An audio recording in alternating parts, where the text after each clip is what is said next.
اس high court کو ختم کرنے کی کوششیں تیز کر دی گئی ہیں۔ یہ جو کچھ بھی ہو رہا ہے یہ اسی سازش کے مختلف حصے بکھرے آپ کو سامنے نظر آ رہے ہیں، لیکن میں یہ بات ریکارڈ پہ لانا چاہتا ہوں کہ ہم ٹوتھ اینڈ نیل مزاحمت کریں گے اور تاریخ ساز مزاحمت کریں گے اگر کسی نے اسلام آباد ہائی کورٹ کو ختم کرنے کی کوشش کی۔ یہ دھمکیاں کہاں سے آتی ہیں، یہ دھمکیاں کون دیتا ہے، یہ فوری طور پہ پروب کر کے حقائق قوم کے سامنے رکھے جائیں تاکہ یہ وسپرنگ کمپین جو ہے وہ ختم کی جائے۔ کچھ چیزیں میں نہیں کہنا چاہتا لیکن میں اشارہ ضرور کرنا چاہتا ہوں کہ جو مڈل ایسٹ کی جنگ ہے اس میں مغربی طاقتیں پاکستان کو ملوث کرنے کے لیے لگی ہوئی ہیں، اس سے ہمیں بچنا ہو۔ کسی کے خلاف کوئی ایک کیس بھی ایسا نہیں ہے جو میرٹ پہ بنتا ہو، یہ سارے کیس پاکستان کے نظام انصاف کے لیے نظام شرمندگی اور یہ ایک ستارہ سیاہی ہے۔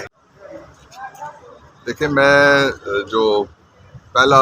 امپورٹنٹ ایشو ہے وہ یہ ہے کہ جو اسلام آباد کے پورے اسلام آباد اور وفاق کے لاکھوں مقدمات سننے والا ہائی کورٹ ہے، اسلام آباد ہائی کورٹ، اس ہائی کورٹ کو ختم کرنے کی سازش ہو رہی ہے، اس لیے کہ ہر رنگ کی بیوروکریسی کی گریبان پہ ہاتھ پڑا ہے۔ جب سے یہ ہائی کورٹ اللہ نے مجھے اعزاز دیا تھا، 2010 میں یہ بنا تھا، اس وقت سے ان کے اوپر ایک چیک آ گیا۔ خاص طور پہ جو جسٹس بابر ستار صاحب کی ججمنٹ آئی، اس ججمنٹ کے بعد اس ہائی کورٹ کو ختم کرنے کی کوششیں تیز کر دی گئی ہیں۔ یہ جو کچھ بھی ہو رہا ہے یہ اسی سازش کے مختلف حصے بکھرے آپ کو سامنے نظر آ رہے ہیں، لیکن میں یہ بات ریکارڈ پہ لانا چاہتا ہوں کہ ہم ٹوتھ اینڈ نیل مزاحمت کریں گے اور تاریخ ساز مزاحمت کریں گے اگر کسی نے اسلام آباد ہائی کورٹ کو ختم کرنے کی کوشش کی۔ اسلام آباد کی بار، ساری باریں اور پورے پاکستان کے وکلا اس ہائی کورٹ کا تحفظ کریں گے اور ججز ہمارے ہیرو ہیں، ہم ان کا بھی تحفظ کریں گے۔ اور یہ المیہ ہے کہ اسلام آباد کی انتظامیہ وہ ساری کی ساری لگی ہوئی ہے جو حکومت کے اور اس کرپٹ راج کے مخالفین ہیں، ان کے پیچھے سارا اسٹیٹ کا ریسورس وہاں پہ زور لگا رہا ہے، اور اسلام آباد میں جو لوگوں کے حقوق کو پروٹیکٹ کرنے کے لیے آرڈر کرنے والی جگہ ہے وہی پروٹیکشن سے محروم ہو گئی ہے، اور آپ دیکھ لیں کہ کیا صورتحال سامنے آئی ہے۔ دوسرا جو امپورٹنٹ ایشو ہے وہ یہ ہے کہ پاکستان میں آپ نے دیکھ لیا کہ اس گورنمنٹ کے پاس کوئی پلان نہیں ہے جس کے ذریعے سے وہ کوئی میثاق جمہوریت کے بعد وہ میثاق معیشت کہتے تھے، اور اس میثاق معیشت کا سب سے بڑا ثبوت یہ ہے کہ ایک ایسے محکمے کی میٹنگ میں چوتھی بار وزیر اعظم بننے کا خواہشمند بیٹھا ہے جس محکمے کی میٹنگ میں اپروول دی گئی ہے سوٹو سے کہ جو 350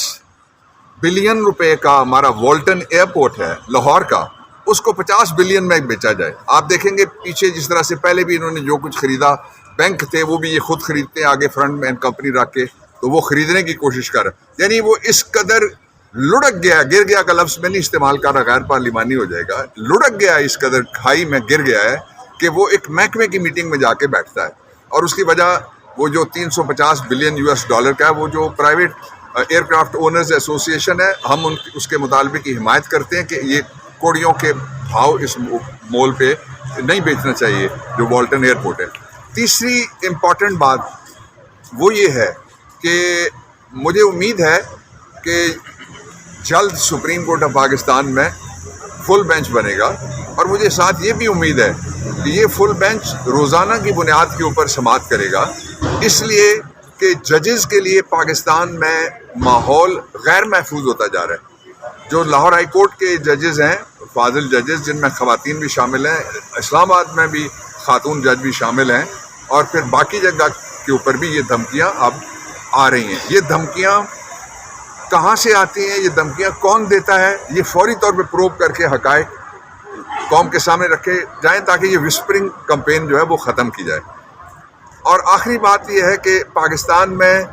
دنیا کی تاریخ کا سب سے بڑا اور بدترین کریک ڈاؤن سوشل میڈیا کے اوپر آیا ہوا ہے، اور شرم آنی چاہیے، حیا آنی چاہیے، غیرت آنی چاہیے اس گورنمنٹ کو جو کھڑے ہو کے یہاں پہ یہ کہتی ہے کہ سوشل میڈیا پہ ہم نے باہر کہتی ہے ہم نے پابندی نہیں لگائی، اور پھر انہوں نے آپ کے اوپر پابندی لگا دی ہے۔ ہم اس پابندی کو بھی نہیں مانیں گے۔ اس ساری صورتحال میں سے نکلنے کا صرف ایک راستہ بچا ہے، یہ تو آپ نے دیکھ لیا، یہ گورنمنٹ ریسٹور نہیں کر سکتی اکانومی، یہ اعتماد بحال نہیں کر سکتی، اس لیے کہ 336-40 کی اسمبلی میں 17 سیٹیں، کوئی کہتا ہے 25 سیٹیں، آپ 26 لگا لیں، 26 سیٹوں والے بیٹھے ہوئے ہیں جب حکمرانی کے لیے جہاں 171 سیٹوں کی ضرورت ہوتی ہے تو یہی حال ہونا ہے. اس لیے فوری طور پہ نئے انتخابات کا اعلان کیا جائے. نئے انتخابات نئی امید لے کے آئیں گے، نئے انتخابات عمران خان کو لے کے آئیں گے، اور نئے انتخابات پاکستان کے لیے ایک تحفظ کا ماحول لے کے آئیں گے. ورنہ